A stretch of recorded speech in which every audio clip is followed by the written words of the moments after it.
Right, folks, it's not my fault this time. It is not my fault that we are mega late. Hello, welcome to the Rangers Rabble podcast for a special Rabble meets as we meet the guys. Hopefully, we meet some of the guys behind the whistles podcast. We are live on YouTube, Facebook, and Twitter as well. So across all those platforms, make sure you like, follow, subscribe, and all that good stuff.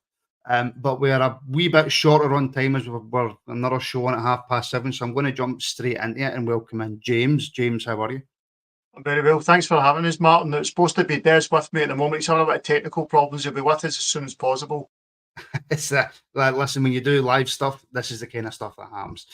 I suppose we should really just start then, James, about who you are, who Des is, who the other guy that's involved is, and why you started the podcast, what the podcast is about, and just let us know everything. Yeah, certainly. I mean, my own background is in music technology, and I actually work with Des's wife, and Des is a former Category 1 SFA referee, and so is his friend Steve Conroy, and they both already did a podcast, but they wanted to kind of start their own venture, and they were looking for someone to come in as the third wheel and do the technology, and they invited me to come in because they knew I liked my football as well, so it felt quite a natural thing to get involved with. I was already thinking about doing another one on a golf channel, and they just got me just in time before, and I'm really enjoying it so far. Thank you, Martin. So, Yep. like, obviously, we know it's behind the whistles. We know it's about refereeing. What specifically is it? Is it just a case of, and I have watched it. So, for anybody that hasn't watched it, is it just a case of he's just once a week go through the games, point out where referees have maybe made mistakes or where they've got decisions right, and explain those decisions? Well, we feel there's a massive knowledge gap. If you look at the current IFAB rulebook, it's 230 pages long. Most players won't know that. Most managers don't know that. So how do we expect football fans to know?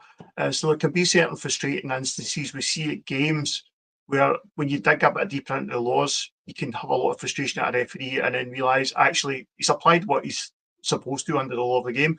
And it was an example of that at the weekend. We had discussions around the encroachment in the Rangers Hibernian game. And we put out some content around about what the IFAB 1430.13 law said on it about what happens in the event of an attacking player and a defending player. And we explained why it would then end up with an indirect free kick. And some people after then come back and said, you know, I was really frustrated at the game, but now you've explained that, I can understand it. He was only applying the rules. And you know, referees, they do come in for a lot of grief, and sometimes quite rightly, because they make mistakes. We're seeing mistakes all the time. But in some instances, it's unfair because they are actually applying the laws. It's just that we, as a punter watching a game, we don't. So it's a great opportunity for people to send us videos, raise things with us, ask us whether the right thing's been done there. We'll give our opinion. And a lot of time what you'll see is we give our opinion, but we'll all say, you know, this is the opinion, but this is actually what the law says. And what we tend to normally mean by that, Martin, is that our opinion doesn't necessarily mean what the law actually says. There's a lot of the laws we don't agree with, but we're not IFAB. We think that they've made like handball too convoluted, confused it, they've left it too open to interpretation. We'd like to see IFAB address that in the summer and simplify it again. Seen so many crazy penalty decisions and inconsistent decisions for handball, and yeah, the consistency is just not there, and I think they need to tighten a lot on that. But that's really the gist of it. It's really just to give football fans a platform, and I really appreciate you inviting us on because it's a key part of what we're trying to do is get in amongst fan media and the varying clubs and give them an opportunity to come and have a discussion around the decisions and whether they're right or wrong in our opinions, and have that coming from two people that were of that top category at the SFA. I know, and one of them does not know how to use a computer. He's a way to get his iPad to join us because he got his camera working and his audio wasn't working. It's a shame he's not been able to join us so far, and if he's not on time, we'll certainly set something back up, Martin, so that he can join in, and if you want to raise any particular points with him. I've spent a lot of time with Des and Steve. I've been getting a bit of an education myself as I go. I mean, I know some of the viewpoints around things like VAR and refereeing standards at the moment, etc. So if you do have any specific questions, I could probably answer them for you. I've had my ear bent for the last 3 weeks. Well, actually, that's a fair point. Anybody who is watching right now, and I did ask for some questions on Twitter, and I will certainly bring them up before we finish. But anybody watching right now, whether it's on YouTube, Facebook, or Twitter, get your questions in. I will certainly put them to James, and I will put them across to Des when he comes on. What's the response been like so far, James, that you've had then? Obviously, and this is obviously something I want to touch on with Des as well. It's we had a show the other night on Wednesday about the media in this country, and about how we feel about, excuse me, the mainstream media in terms of the obligation that they've got to help the game in Scotland, the obligation they've got to promote the game in Scotland, but also the obligation that they've got to criticise when needed, but also speak positively when needed, and basically just be neutral down the middle and talk about the game as the game is. So we're in a position right now in Scotland where it's very fractured. Scottish football, Scottish life, but obviously we talk about football. Football is extremely fractured. There's conspiracies thrown about left, right, and centre. Referees can't do right for doing wrong, and I've got my own opinion on referees, which I'm sure we'll come to in due time. But what's the reception been like yous have had since the kind of podcast has got going? It's been fantastic. We're growing very, very quickly. The amount of tweets that came on between Saturday and Sunday was crazy. And with Steve out of the country at the time, I was kind of like me and Des holding fort and trying to respond and everything. And that's something that we're really passionate about, is responding to what we can. You know, every message, if someone takes the time out to send a message, we try to respond to every comment. But we also have full-time jobs and families. I mean, my wife thinks that I died a couple of weeks ago and that I'm just a ghost haunting her house now. You know, it's just been really, really busy. It's been great. We're really enjoying it. We're really enjoying the engagement. We want more people to come and engage with us. I do agree with you, and we spoke about this in the last 2 podcast episodes, that we've got a lot of pundits in the country that don't actually know the law of the game, but they'll give an opinion, and that opinion will influence people. And in the world of social media, that information is disinformation and spreads very quickly. And that's one of the key reasons why we exist, is because we want to give an opinion, but it's backed up by what the law of the game actually says, because we're really tired of certain repeated offenders on the radio and television who will start a sentence with, "This is my opinion. I don't know what the law of the game says, but this is my opinion." And we've called out a few already for doing that. It's not helpful. It feeds noise. We want to take some of the noise out of what's going on in the media, and we feel that fan media and media online is more powerful than what the mainstream media is now anyway. Well, see, I might slightly disagree with you there in terms of, well, I mean, maybe not disagree. I think fan media in general is obviously on the rise. There is certain fan media for clubs that are huge, that are massive. But I still think that mainstream media has its part to play, and I still think it's very prevalent in society. And you know, I don't want to harp back to Wednesday night, but you know, we discussed the BBC and the importance, sadly, of the BBC, of BBC Sports Scotland, and I believe, and I'm not going to put words in your mouth, but when you're talking about repeat offenders, one springs to mind very quickly, and his name starts with Michael. So, so yeah, I take that. I take that on board. And of course, what you're going to be asked, and I'm not going to ask you. I'm just going to say, but you're obviously going to get this. What team do you support? You know, what angle are you coming from? If you or Des or Steve has a certain point and it doesn't fit Yeah, in that, of a Rangers fan or a Celtic yeah, fan or an Aberdeen fan, then you're going to be yeah. accused of bias. You're going to be accused of being bitter, and you're going to be accused of the team that you support sets out your agenda and what you think about certain decisions. Of course it does, Martin. I mean, in terms of, I mean, it's well known that Steve Conroy, as a Celtic fan, he gave an article to Daily Record when he hung up his whistle from refereeing. He was quite open and honest. Des is a big fan of the juniors. He's ran through daft. I myself, you know, it doesn't really matter who we support. We are being completely objective. If people want to point fingers and say we're being anything but, so far, and in the shows we've called out things like a lot of handball at Hearts against Celtic nonsense. We've called out every decision that we feel is nonsense. There's no agenda behind it. The reason we set it up is so that we can give our opinion is without registered agenda. It's about looking at an incident, explaining why we've come to that decision. People then challenge that decision, then we'll try to evidence that as best we can for them as to how we've come to that decision. That's the important thing. The facts speak for themselves. Video evidence speaks for itself. We've been very consistent as well. Consistency is the most important thing.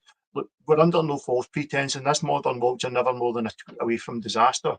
And people will think I'm insane, get involved with referees and football fans in that context.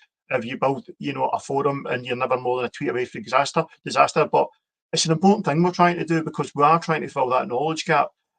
And we're giving people an opportunity to challenge us on our opinion. We're not silent on X is probably a main point place for engagement, but we're not silent on there when people raise things and contentious points. They might raise things by saying things like, "There's no force there." Well, that's for us to then say, "Well, the law says that in that instance there doesn't have to be force." That there's a lot of misterminology gets passed around a lot, and force, for example, is one of those. Intent's another one that we hear quite often. You're wrong there because there's no intent. Intent's not part of certain laws of the game, especially when it comes to serious foul play, for example. Doesn't have to be intent. The rules about whether you're endangering an opponent, that you really have to make contact. You don't even have to have a rational mind for what you've actually done. If you do something in a split of a moment, it endangers opponent, that's enough. Doesn't need intent, force, contact. That's just what a lot of game says. And that's, again, what we're trying to do is to explain in an instant how the referee's come to that decision, whether he's been right or wrong in our opinion, and then what the law of the game actually says. And when you explain the law, then it kind of gives the answer whether the referee was right or wrong in any event. But it's about filling that middle ground that's often missing from what people's opinions are on incidents. So, yeah, that's pretty much the gist of what we're trying to do, Martin. And I mean, obviously, it's a pretty obvious.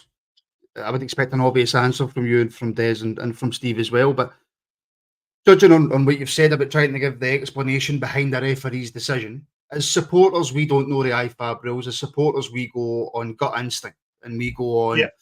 We go on. And I said this the other night. If a Rangers player's fouled in the box, my first instinct is penalty. That's it. It's a penalty. If a Celtic player's fouled in the box, my first instinct is not. It's not a penalty. It's not until I look back and I have a second look, then that's when my biases start to go. So yeah, I completely take that point of view. It's just there's loads of questions coming in, and I have to ask one of the ones: do referees, in your opinion, and Desi's opinion, or to Desi's knowledge or Steve's knowledge, do they like VAR? Do they feel as if VAR has made a positive change within Scottish football? I'd ideally have liked them to explain this themselves, but I haven't had discussions with them. They don't feel that the VAR, as it is in use now, is what clubs and fans were sold. We were told it would be the end of clear and obvious errors. We feel that there's a lot of re-refereeing of games taking place. And there's two kind of large issues that we've got with it at the moment. And one of them is that we've seen instances of referees waiting for VAR to make a decision for them, which is completely wrong.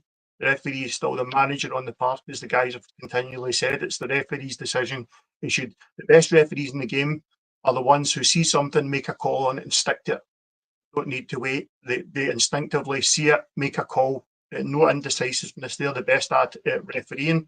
And the other instances we've seen is when we put senior referees onto VAR, okay, and there's a more junior referee on the park.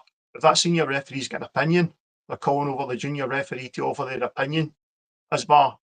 And that's then very difficult situation for that more junior referee not to go with his senior counterpart that's called him over. Mm-hmm. That shouldn't be happening because that's a re-refereeing of games. That's live auditing that's happening.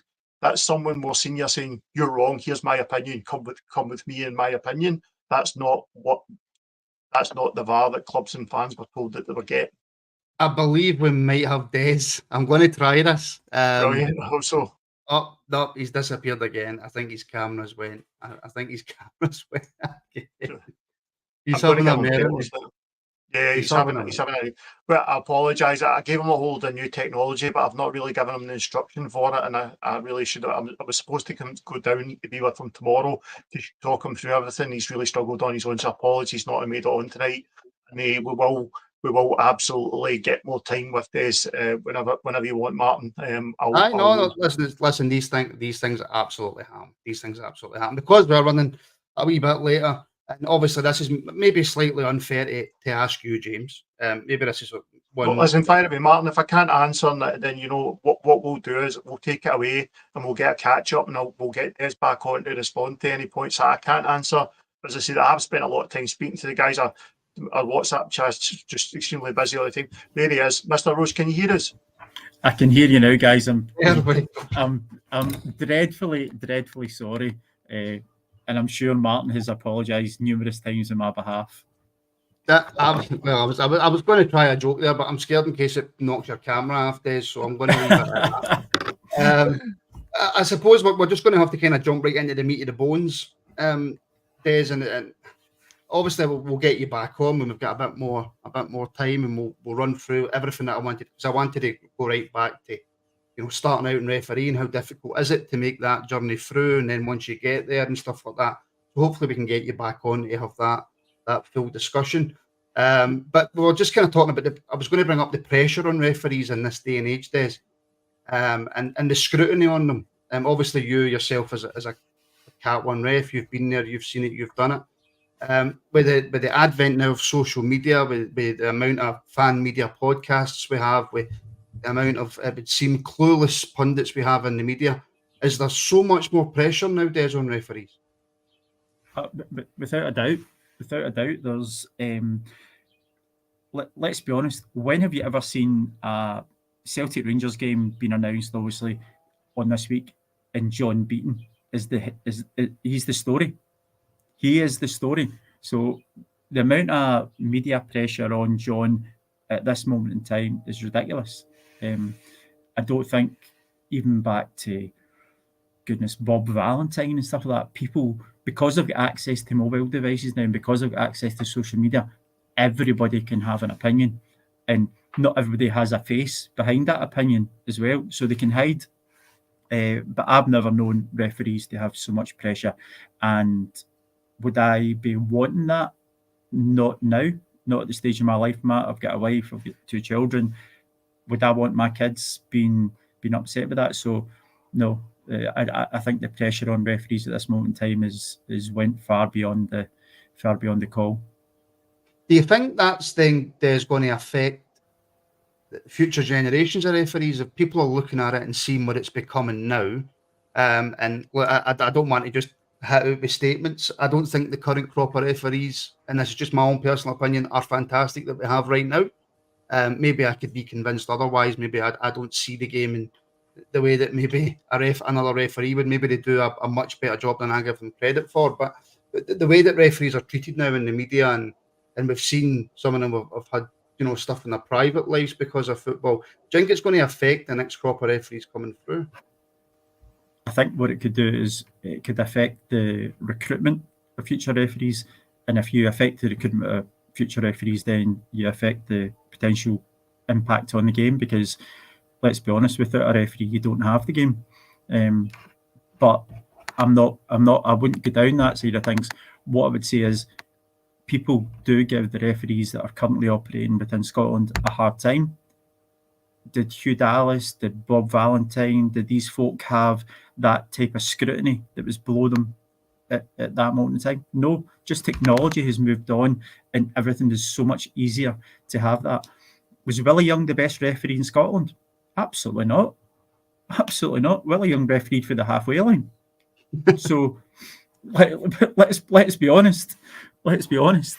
So we can look at it. These people are expecting current referees to have a standard of fitness, a standard of interpretations of the laws of the game, a standard of applying the laws of the games that nobody else in Scotland has ever had that scrutiny.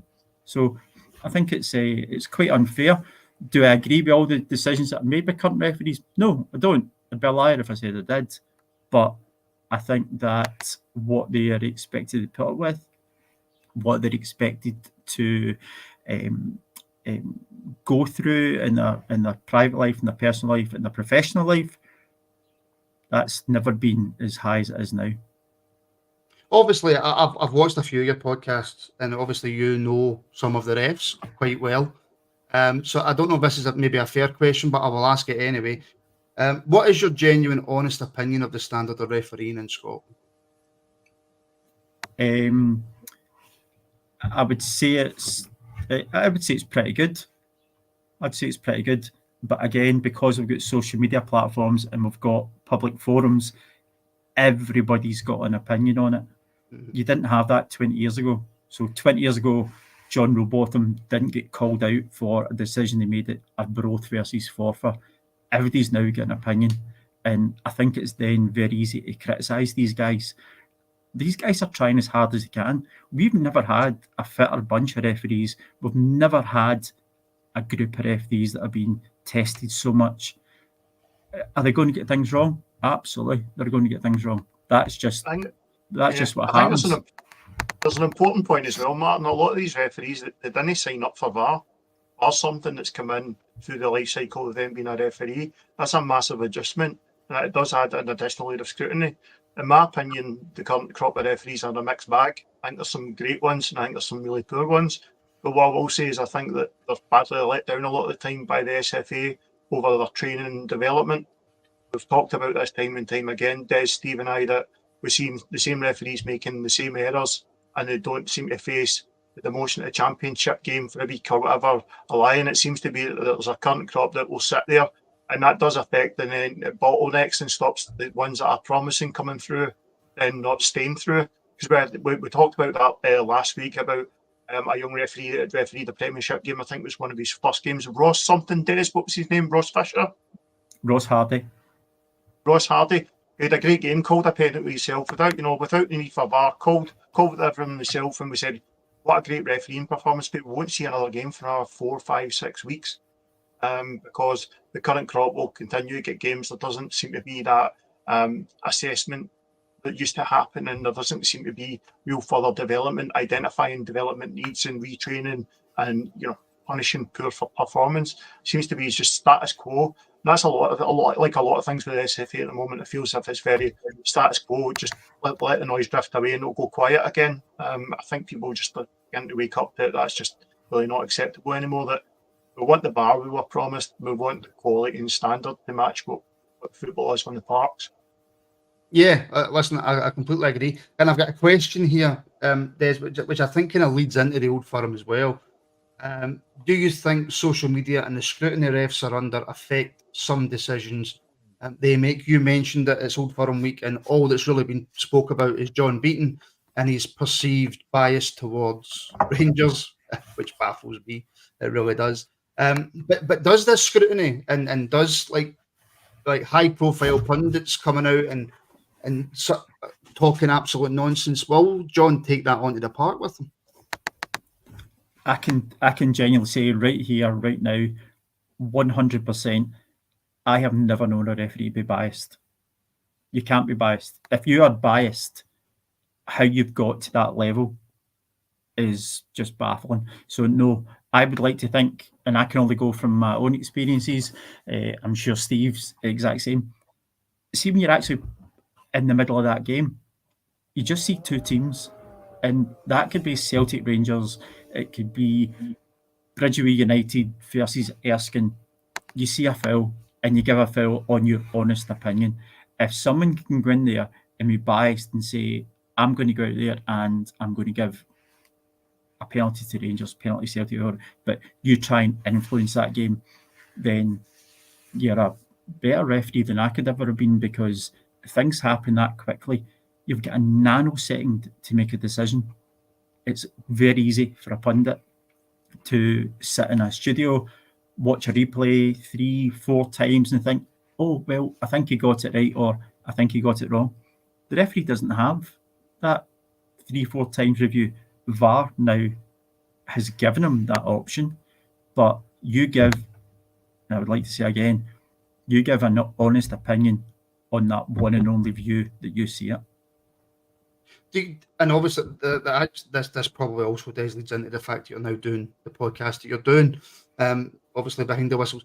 By the way, the link for which the YouTube channel is in the description, folks, on Facebook and on YouTube. So if you want to go ahead and subscribe to that, the link for that is in the description. And it's something I actually asked James about as well, Des, while you were struggling with your equipment. The media, did the media have a big role to play in the kind of scrutiny that the refs are under? I says to James, we done a show on Wednesday night which looked at how the mainstream media affects football in Scotland. If you listen to a Clyde One phone-in, for example, then all you've heard this week is, like you said, it's John Beaton's going to give Rangers this, John Beaton's going to give Rangers that, and then you've got pundits like Michael Stewart in a studio when he's asked, right, but by the letter of law, when I can't remember the boy's name, when he smacks Suter in the face, is that by law a penalty? And Michael Stewart ignores that and then gives what he thinks is, in his opinion, the correct decision to give. So does mainstream media, does big media have a role to play in helping referees? I think mainstream media has got a massive part to play, because that's the massive volume that people consume it, whether it be through radio phone-ins, whether it be through newspapers, online stuff. If a mainstream media is putting that forward as their opinion, and having someone like Michael Stewart have an opinion but not an informed opinion, then it's going to appeal to the masses. It's going to play to the audience that want to accept that.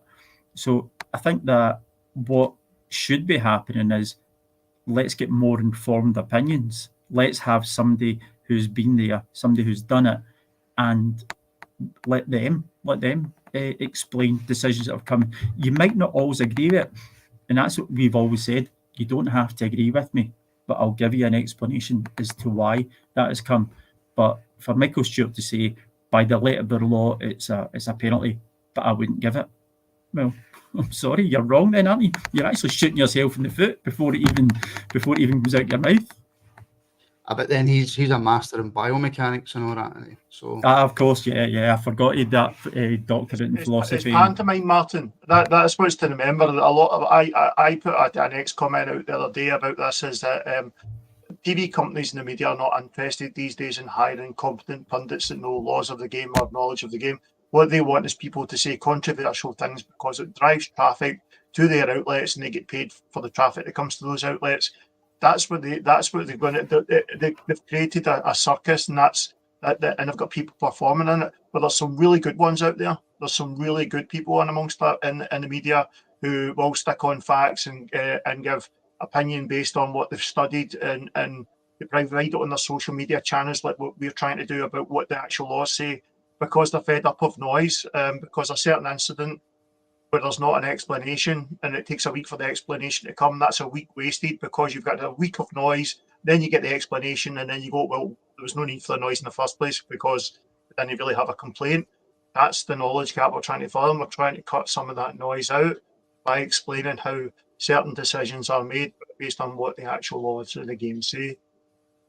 And one of the main questions I got asked, Des, when I put out the tweet that we were going to be speaking to you, was a lot of people wonder why managers and players straight after a game can get put in front of a TV camera and interviewed about their performance or the team's performance, but a referee can't. Do you think that would be beneficial for the referee, for the two teams, for the people at home watching, if, I don't know, say 10, 15 minutes after the game's done, maybe there's been a big incident and the referee can come out and explain himself? No, I don't think that would be beneficial, because what you're going to do, they're only going to ask him about a mistake that was made. They're not going to turn around and say, oh, that was a great advantage you played, or that was a great caution that you're given. All that's going to happen there is they will ask, why did you get that wrong? What's the next? It'll just be a blame culture. They tried it a few years ago within the SFA website on a Monday, and all it was just a apology. I'm sorry. Does every player get every pass correct? Absolutely not. Does every striker hit the target? No. Players make mistakes. referees will make mistakes. 100% they'll make mistakes. So why would you want to get them out and have to, as I say, be apologetic? I don't agree with that. I don't mind it if it's a couple of days beyond it, and if you've got time to reflect, and if there are, then okay, maybe. But I don't see Ridvan Yilmaz going out 3 days after a game and saying, "Oh, do you know what? I made a mistake at that corner." So if it's going to be happening to referees, is it going to happen to players? Well, I mean, have you reached out, James, and Des as well, to maybe the SFA, the SPFL, explained what you're doing, explained what you have started up, and says to them, look, can we speak to the referee? Martin, that would never be allowed to happen. One of the key things that we set up to do is because we're not completely happy with what's going to actually go on at the SFA ourselves. We're not no friends of the SFA. They'll be completely aware of what they're doing. They're not going to be. They know what we're doing. But they would never allow referees to come out and even in our platform and discuss anything with us. And there's other factors that need to be considered as well, as in terms of you've got appeals processes, etc. So if a referee's made a decision, then you've got them in the heat of the moment after a game, you're interviewing them, and he then says something that then compromises something later in the appeals process. There's a lot of factors to think about beyond just the black and white of that. But yeah, they would never ever allow the SFA are a very closed off. They lack engagement. We feel that we would ideally like them to engage with clubs better and fans better and listen to fans. A lot of times when they make statements these days, and Steve Conroy made comment on this in a BBC article, that when they were discussing VAR, they never mentioned they were going to canvass opinion of football fans, and we don't think that's right. Football is about fans. You've got no fans at football. What we've actually got just falls to pieces. Fan power still remains the most powerful thing in football, and we feel that they have to engage with fans and listen to fans' opinions more. And I would feel cheeky if I didn't ask Des, and I would get moaned at, sorry, from all my followers if I didn't ask you before I let you go. And I do hope we can have a more in-depth discussion sometime in the future. So I've just got to ask plainly, is there a massive conspiracy between the SFA and referees to help Rangers? No. No. It was a bit tongue-in-cheek. No, listen, I get it, and I look at a lot of fan media and I see it. And don't get me wrong, it's on both sides. And people say, of course, absolutely not.